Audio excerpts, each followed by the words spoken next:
बहुत बहुत शुक्रिया। और थोड़ा सा जीवन के बारे में बात कर लेते हैं, संघर्ष के बारे में। कल भी बात चल रही थी, दुनिया में बहुत सारे लोग हैं जो हारते ही नहीं कभी, जो कभी हारते ही नहीं, हमेशा लड़ते रहते हैं परिस्थितियों से, हालात से, कुछ भी मिल जाए, तूफान से, सबसे लड़ते हैं और बेटा एक दिन चैंपियन बन जाते हैं। बहुत सारे लोग हल्की सी हवा में ही गिर जाते हैं, उठने की कोशिश नहीं करते। गिरना बुरी बात नहीं बेटा, लेकिन उठने की कोशिश नहीं करना बहुत बुरी बात है, बहुत गलत बात है। तो कुछ लोग हिम्मत रखते हैं, कुछ लोग हार जाते हैं, और जो हार जाते हैं वो दुनिया से विदा हो जाते हैं, मतलब वो गुमनाम बन जाते हैं, उनकी हस्ती मिट जाती है, उनको कोई भी नहीं जानता है। लेकिन जो बेटा लड़ते हैं, हिम्मत रखते हैं, जो संघर्ष करते हैं, वो दुनिया के लिए मिसाल बन जाते हैं। और दुनिया में ऐसे कई हजार लोग हैं बेटा जिनके लिए मतलब क्या बताएं उनको, बोला जी कुछ नहीं हो सकता। कल भी मैंने एक व्यक्ति की बात की थी, जैकमा की, जिसके लिए कह दिया कुछ नहीं हो पाएगा, जिंदगी में कुछ देखा नहीं था, कुछ जानता नहीं था, लेकिन एक ही पागलपन था, अच्छा करना है, जीवन में बढ़िया करना है, बेहतरीन करना है, आगे बढ़ना है, और वो बेटा गजब कर गए। तो ऐसे ही बहुत सारे लोग हैं दुनिया में, आप भी वैसे ही लोग हैं बेटा, आप भी नहीं हारने वाले हैं, क्योंकि आप कैसे माहौल में पल रहे हैं, किन लोगों के हाथों में आप पल रहे हैं, ये वाला बड़ा इंपॉर्टेंट है बेटा। कुछ कई बार होता है, कुछ लोग ऐसे होते हैं जो बातें ही बहुत ही लो लेवल की कर रहे होते हैं, वो उनकी यहाँ तो बस बातें हमेशा यही चलती है, रोना धोना, हमेशा जो है ना दुख की बातें करते हैं वो, है ना, हमेशा जो है ना बहुत ही ज्यादा मतलब मायूसी भरी बातें करते हैं। उनकी जो है ना बातों में कभी कोई अच्छी बात होती नहीं, उत्साह आता ही नहीं है। और कुछ लोगों की बातों में बड़ा जोश होता है बेटा, उनको उनकी बातें जो होती है ना वो बड़ी हिम्मत वाली, और यूं मजा आता है उनके साथ बैठ गई, अच्छा लगता है। आधा घंटे भी वो बात करते तो यूं लगता है भाई बैठे ही रहे हमारे साथ, 2 घंटे तक बैठे ही रहे, हमें जो है ना ये हमसे बातें करते ही रहे, क्योंकि उनकी बातें ही बहुत जबरदस्त वाली होती है, जोश भरने वाली होती है। वो हमेशा अच्छे लोगों के भी बारे में बातें करते हैं, अच्छे लोगों के बारे में बातें करते हैं भाई। हमेशा वो है ना शिवाजी की कहानियां सुनाते हैं, महाराणा प्रताप के बारे में बताते हैं। वो लोग जो है ना साइंस के बारे में बात करते हैं, टेक्नोलॉजी के बारे में बात करते हैं, कंट्रीज के बारे में बात करते हैं। बोला वो देश ऐसा है, वो लोग इसको दबाने की कोशिश कर रहे हैं, लेकिन वो डरते नहीं है। वो इजराइल ऐसा देश है जो अपने आप में बहुत बड़ा है, उसकी टेक्नोलॉजी बहुत हाई है। तो ऐसे कुछ लोग होते हैं जो बहुत अच्छी अच्छी बातें करते हैं, मतलब सफलता की बातें करते हैं, साइंस की बातें करते हैं, टेक्नोलॉजी की बातें करते हैं, आगे बढ़ने की बातें करते हैं, हमेशा आगे मतलब जुनूनी होते हैं, और एक दिन वो अच्छा कर जाते हैं। और कुछ लोग हमेशा बेटा निरस्ता वाली, रोने वाली बातें करते हैं, उनको देख के उनकी शक्ल भी रोने वाली होती है, देखने के बाद लगता है कि भाई तू रोए उससे पहले मैं ही रो देता हूँ तेरे को देख के, और वो रोते ही रहते हैं, फिर हमेशा ही रोते रहते हैं, हमेशा ही पता नहीं कैसी जिंदगी जी रहे होते हैं। तो भाई 2 तरह के लोग होते हैं दुनिया में। आप मुझे लग रहा है कैटेगरी नंबर जो बेस्ट वाली है उसके अंदर है, कभी हारने वाली कैटेगरी में नहीं है, कभी हारेंगे भी नहीं। और दुनिया में बहुत सारे लोग हैं जिनके बारे में लगातार सीरियल बना के चल रहा हूँ इन दिनों में। मैं किसी न किसी एक ऐसे व्यक्ति की कहानी लेके आता हूं जो दुनिया में है, जिन्होंने धमाल मचाया दुनिया में, जिनके लिए ये कहा गया कुछ नहीं कर सकता, लेकिन भाई वो कल भी मैंने सुनाया था भाई इतनी बार फेल फेल फेल, है ना भाई, दूसरी में 3 बार, 8वीं में 4 बार फेल, फिर उसके बाद एंट्रेंस एग्जाम दिया 30 बार फेल, उसके बाद में भी गजब कर गया, वो जबरदस्त कर गया। ऐसे ही लोगों के बारे में मैं सीरियल, अभी मैंने पूरा सीरीज चला रखा है, और आज भी मैं ऐसे ही एक व्यक्ति की कहानी लेके आया हूँ जो हिंदुस्तान के ही है, और जिनके लिए मतलब कुछ भी नहीं, बोला हो ही नहीं सकता, कुछ कर ही नहीं सकता, मतलब कूड़ा उठाया उन्होंने। कूड़ा जानते हो, कचरा उठाया, कचरा उठाने के बाद भी दुनिया में अपनी पहचान बनाई उन्होंने। मतलब बुरे बुरे दिन देखे, बहुत बुरे बुरे दिन देखे, ऐसे भी दुनिया में लोग हैं। तो ऐसे ही व्यक्ति के बारे में आपको बताने जा रहा हूं, और आज बताऊंगा मैं आपको सतीश आनंद जी के बारे में। हो सकता है आपने सतीश आनंद जी का नाम नहीं सुना होगा, लेकिन अभी मैं आपको बताऊंगा, उसके बाद में आप जब इनको गूगल पे सर्च करेंगे या कहीं भी इनको देखेंगे तो आपको लगेगा वाकई ये एक बहुत बड़ी पर्सनैलिटी है। उन लोगों के लिए जो हताश होते हैं, निराश होते हैं, जो जिनको लगता है कि हम तो कुछ कर ही नहीं सकते, हम तो बिल्कुल दबे कुचले हैं, हमारे तो कोई बिसात ही नहीं है, हमारी तो कोई जो है ना दुनिया में पहचान ही नहीं है, उन लोगों के लिए तो बहुत बड़ी एक शख्सियत है भाई सतीश आनंद जी, जिन्होंने जिंदगी में कूड़ा भी उठाया, संघर्ष भी किए, फेल भी हुए, लेकिन कभी रुके नहीं, फेल होने के बाद कभी रुके नहीं, हमेशा आगे बढ़ते रहे, और आज दुनिया के लिए बहुत बड़ी मिसाल है। तो सतीश आनंद जी की बात करूंगा, उससे पहले मैं आपको एक शेर सुनाऊंगा कि मंजिलें मिल ही जाएगी भटकते भटकते, मंजिलें मिल ही जाएगी भटकते भटकते, गुमराह वे लोग हैं जो घर से निकलते ही नहीं, खुशियां मिल ही जाएगी रोते रोते ही सही, बदनसीब है वह लोग जो हंसने की सोचते ही नहीं। मंजिल मिल जाएगी भटकते भटकते, गुमराह है वे लोग जो घर से निकलते ही नहीं, खुशियां मिल ही जाएगी रोते रोते ही सही, बदनसीब है वह लोग जो हंसने की कभी सोचते ही नहीं। तो डियर स्टूडेंट्स, आज मैं आपको बता रहा हूं सतीश आनंद जी के बारे में, और सतीश आनंद जी इंडिया के टॉप राइटर है, बुक्स के जो लेखक है, और उनकी बुक्स होती है टॉप सेलिंग बुक्स, और बहुत दर्द भरी कहानी है। मतलब हालात किसी को रोक नहीं सकते। उसकी जीती जागती कहानी है सतीश आनंद जी की कहानी। सतीश आनंद जी का गांव था नौतनवा, उत्तर प्रदेश के गोरखपुर जिले का। नौतनवा था जो गोरखपुर जिले का था, 90 किलोमीटर दूर। और बचपन में जहां पढ़ाई हुई, देखिए इनकी जहां स्टडी हुई, वहां पर इनके फादर 4th क्लास कर्मचारी थे, मतलब झाड़ू पोछा किया करते थे। उसी स्कूल में झाड़ू लगाते थे पापा जी, और उसी स्कूल में इनकी पढ़ाई हुई और सतीश जी यहीं से पढ़े। सतीश जी का घर स्टेशन के पास ही था, एक झोपड़ी नुमा घास फूस से ढका हुआ सा घर था। आर्थिक स्थिति बहुत ज्यादा खराब थी, ज्यादा बढ़िया नहीं थी, लेकिन बचपन में एक ही कसक थी, माता पिता का नाम रोशन करूंगा, इस शहर का, इस कस्बे का, मेरे गांव का नाम रोशन करूंगा। डॉक्टर बनना चाहते थे, बचपन से ही सपना था डॉक्टर बनूंगा। और उन्होंने सेंट्रल पीएमटी, उस समय आजकल नीट के नाम से होती है, उस समय सीपीएमटी के नाम से एग्जाम था, सीपीएमटी पास करने का दिमाग में बैठा लिया। लेकिन फाइनेंशियल कंडीशन इतनी खराब थी कि पैसा ही नहीं था और कोचिंग ही नहीं कर पाए, तो सीपीएमटी की कोचिंग कर नहीं पाए। सपना सपना ही रह गया, टूट गए। लेकिन हिम्मत नहीं आ रही, अंदर से नहीं टूटे, केवल एक हालात जो है ना, बाहर से हालात से इन्होंने समझौता कर लिया, कोई बात नहीं, मुझे सीपीएमटी में ना सही। फिर उसके पिताजी ने घर गिरवी रख के सीपीएमटी के लिए तैयारी भी करवाई, कोचिंग की तैयारी करवाई और सीपीएमटी परीक्षा भी हुई, लेकिन परीक्षा में पास नहीं हो पाए। देखिए पहले हालात ये थे, कोचिंग नहीं कर पाए, जैसे तैसे घर बेच के, अपना घर बेच के, जमीन बेच के इन्होंने तैयारी की, लेकिन वहां पर भी सफल नहीं हो पाए। अब दिमाग में आ नहीं रहा था क्या करूं, क्योंकि बुरे हालात थे, है ना, सब कुछ था ही नहीं। उन्होंने कहा मैं सीधा घर गया और पता चला कि घर भी हमारा नहीं था, क्योंकि घर को पिताजी ने मुझे पढ़ाने के लिए बेच दिया था। कहाँ जाऊं मैं? पिताजी जिस स्कूल में सफाई कर्मी थे, वहीं उसी मैदान में तंबू तान के रहने लगे।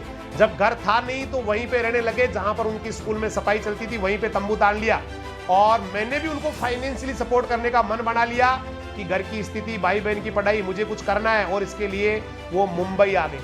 अब दिक्कत एक ही आ रही थी, अंग्रेजी भाषा, अंग्रेजी लैंग्वेज। कल भी हम जैक मा की कहानी में पढ़ रहे थे, कहानी हम सुन रहे थे कि जैक मा को भी अंग्रेजी का नॉलेज नहीं था, वही प्रॉब्लम आ गई थी और इनको भी अंग्रेजी में दिक्कत आ रही थी। और ये लखनऊ स्टेशन पे चले गए। वहां पर एक आदमी कॉल सेंटर का प्रचार, मतलब एक विज्ञापन लिख रहा था, उस जो कॉल सेंटर कंपनी का था, वो कोई नौकरी के लिए था, भाई कॉल सेंटर कंपनी में कुछ आदमी चाहिए। तो उस भाई को जाके पूछा, भाई कहाँ मिलेगी नौकरी? उसने कहा, भाई मैं नहीं जानता, मैं तो केवल यहाँ दीवार पोतने के लिए, विज्ञापन लिखने के लिए आया हूँ, लेकिन जो एड्रेस में लिख रहा हूँ उसके ऊपर चले जाइए और आपको शायद वहां नौकरी मिल जाएगी। लेकिन सतीश जी को कॉल सेंटर वॉल सेंटर कोई पता नहीं था, उनको तो बस एक ही था, मुझे काम करना है। वो दिए गए पते पे चले गए और वहां इंटरव्यू के लिए गए, तो वहां पर सारे लोग coat tie up to date आए थे, कोट पैंट सारा पहने हुए थे। उन्होंने रिसेप्शनिस्ट से पूछा, जी मुझे इंटरव्यू देना है, तो उन्होंने कहा, भाई आपके डॉक्यूमेंट्स और सीवी दे जाओ।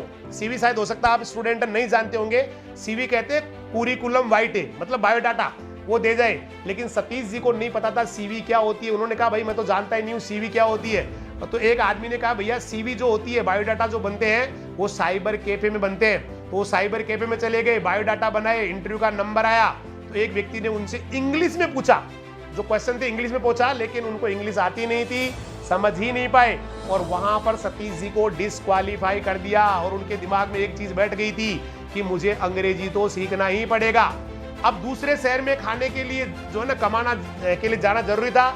एक ढाबे पे काम करना शुरू कर दिया बेटा, ढाबे पे लग गए, वहां पे झाड़ू लगाते, सब्जियां काटते, बर्तन साफ करते, गंदगी साफ करते, और जब भी खाली टाइम मिलता अंग्रेजी पढ़ने लग जाते।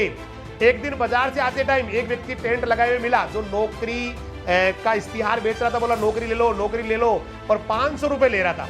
उस आदमी ने कहा, भाई सतीश जी ने कहा, कितनी पगार मिलेगी? उन्होंने कहा, भाई 5000 रुपए प्रति महीना, मैं 500 रुपए लूंगा और आपको नौकरी लगा दूंगा और आपको 5000 रुपए मिलने लग जाएंगे। 5000 की नौकरी है, 500 रुपए चाहिए मुझे, केवल 500 में नौकरी लगाता हूँ। सतीश जी ने ढाबा मालिक के पास से 500 रुपए लिए और उस आदमी को दे दिया, और उस आदमी ने उनको टोकन दे दिया और कहा कि ये एड्रेस है, यहाँ पर आ जाना, नौकरी मिल जाएगी। और वहां पर दूसरे शहर का पता लिखा हुआ था, लेकिन सतीश जी के पास तो पैसे थे ही नहीं। वो रेलवे स्टेशन पे पहुंचे, वहां पर उन्होंने जैसे तैसे करके उनके पते पर गए, वहां पर वो बिल्डिंग मिली नहीं, और उनको पता चला बहुत बड़ा धोखा उनके साथ हो गया। वो 500 रुपए लेकर भग चुका था। अब घर से निकले हुए भी 2.5 से 3 महीने हो गए थे। घर वाले भी सोच रहे थे, पता नहीं क्या कर रहा है, क्या नहीं कर रहा है, अता पता ही नहीं था, घर का पता नहीं था। इसके बाद में वो फिर दूसरे शहर में, आंध्र प्रदेश के किसी शहर में आ गए। उनको नहीं पता क्या करना था, क्या नहीं करना था, कोई समाधान उनको नहीं लग रहा था। रेलवे स्टेशन में बैठ गए, तभी वहां पर देखा छोटे छोटे बच्चे रेलवे का कूड़ा उठा रहे थे। उन बच्चों से पूछा, भाई क्या करते हो आप लोग? बोला, सर हम कूड़ा उठाते हैं और रद्दी में बेच देते हैं और बदले में हमें कुछ पैसा मिल जाता है। तो सतीश जी ने कहा, क्या मैं भी ये काम कर सकता हूं क्या? एक बच्चे ने कहा, हाँ सर आप भी कर सकते हैं, कूड़ा कुरकट हटाओ और पैसा कमाओ। सतीश जी ने कहा, भाई कितना पैसा रोज मिल जाता है? बोला 50 रुपए कमा लेते हैं सर। तो ऐसी स्थिति में आदमी क्या करे? कॉल सेंटर की नौकरी भी चली गई, क्या करे कैसे हालात में? तो उन्होंने वहां पर कूड़ा उठाने का काम शुरू कर दिया, है ना। करते करते करते घर की याद आई, टेलीफोन से घर पे फोन लगाया, तो माँ वहां पर घर पे फोन लगाया तो पता लगा कि माँ दुनिया से चली गई है। सारे घर वाले मातम में थे। फोन करके जब घर बात की तो घर पे माँ दुनिया से चली गई थी। फोन पिताजी ने रिसीव किया और बताया कि भैया वो तो दुनिया में नहीं रही, लेकिन माँ की तबीयत खराब नहीं, यही बताया घर वालों ने, क्योंकि उनको पता था कि वो शायद ज्यादा स्थिति खराब हो जाएगी। बस बहुत बड़ी मुसीबत उनको समझ में आ गई थी पूरी कहानी की, घर पे मातम चल रहा है, पिताजी मुझसे झूठ बोल रहे हैं। और उन्होंने भैया अपनी स्थिति, जैसी भी स्थिति उसके साथ घर पहुंचे माँ से मिलने के लिए, तो उनको पता था माँ चली गई है, लेकिन हिम्मत नहीं आ रही और यहीं से शुरू की उन्होंने राइटिंग। जो आदमी इंग्लिश नहीं जानते हैं उन्होंने इंग्लिश में ही किताबें लिखना शुरू कर दिया। और बेटा आज वो दुनिया के बेस्ट सेलर्स में से एक आते हैं। न जाने कितनी बुक्स उनकी छप चुकी है। आज सबसे ज्यादा बिकने वाली पुस्तकों में से उनकी किताबों का नाम आता है। और आज वो दुनिया के बेहतरीन राइटर बेटा, सफल राइटर है, सफल ट्रेनर है। इसका मतलब हालात कितने भी खराब हो जाओ, आदमी को कभी झुकना नहीं चाहिए। सतीश जी की जो कहानी है, आप सोच सकते हैं कितने बुरे हालात से कहां से निकल के व्यक्ति कहां चला गया, और वो आज वर्ल्ड का टॉपेस्ट बेस्ट सेलर बुक्स उनकी चलती है। मतलब आदमी कहीं भी कुछ भी कर सकता है, बशर्ते कि वो कुछ करना चाहे। इतने बुरे हालात में जहां कूड़ा करकट उठाने की स्थिति आ गई, फिर भी आदमी हिम्मत नहीं आ रहा, इंग्लिश सीख रहे हैं और इंग्लिश की बेस्ट सेलर बुक्स लिख के आज दुनिया में धूम मचा रहे हैं। ऐसे व्यक्ति को राजधानी परिवार सैल्यूट करता है। और ये व्यक्ति बेटा आपके जीवन के लिए बड़े इंपॉर्टेंट हो सकते हैं, बहुत बड़े हो सकते हैं, क्योंकि आदमी कहीं से भी कहीं भी जा सकता है बेटा। सोचने की जरूरत है, दिमाग लगाने की जरूरत है, एक तूफान गदर मचाने की जरूरत है। सब कुछ आपके अंदर है, किसी चमत्कार की उम्मीद मत करना। हमेशा आगे बढ़ते रहो बेटा, हमेशा कुछ अच्छा करना है, कुछ अच्छा करना है। सुबह उठो तो आपका जो है ना बेटा, जैसे उठो तो इतना जबरदस्त आपका जो है ना जुनून होना चाहिए उठते ही, कि ऊपर वाला ईश्वर भी देखे भाई उठ गया है, भाई उठ गया है, बहन उठ गई है, क्या करने वाली है आज का दिन, इतना क्या गदर मचाने वाला है।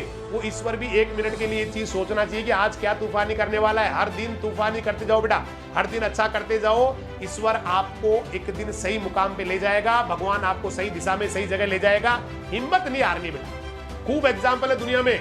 कल हम फिर किसी व्यक्ति के बारे में बात करेंगे जिसने गदर मचाई है। एक दिन बेटा मैं आपकी भी बात करूंगा कि उसने गदर मचाई है। एक दिन आपकी कहानी भी मैं लोगों को सुनाऊंगा, आपकी कहानी भी जो है ना लोगों को बताऊंगा। आप लगे रहे पागलों की तरह जुनून।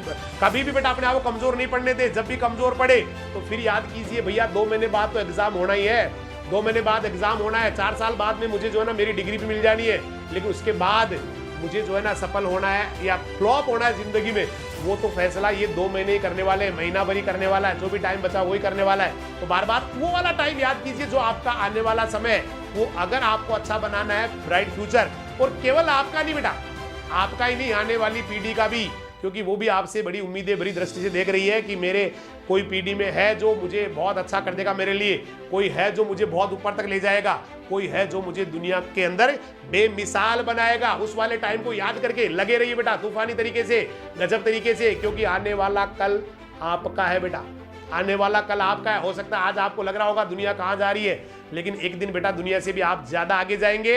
इसलिए कल के दिन को हमेशा अच्छा बनाने के लिए लगे रहो पूरी ताकत के साथ। मैंने कहा ना, कल का दिन केवल और केवल आपका है, गदर आप मचाने वाले हैं। कल फिर मिलेंगे, तब तक के लिए सभी को बहुत बहुत शुभकामनाएं। आगे बढ़ते रहो, अच्छा करते रहो, ईश्वर आपको जो है ना बुलंदी पे ले जाए, अच्छे मुकाम पे ले जाए। नमस्कार, जय हिंद, जय राजधानी, सत श्री अकाल, सब्बा खैर, वाहे गुरु दी फतेह, अल्लाह हाफिज, खुदा हाफिज, राम राम।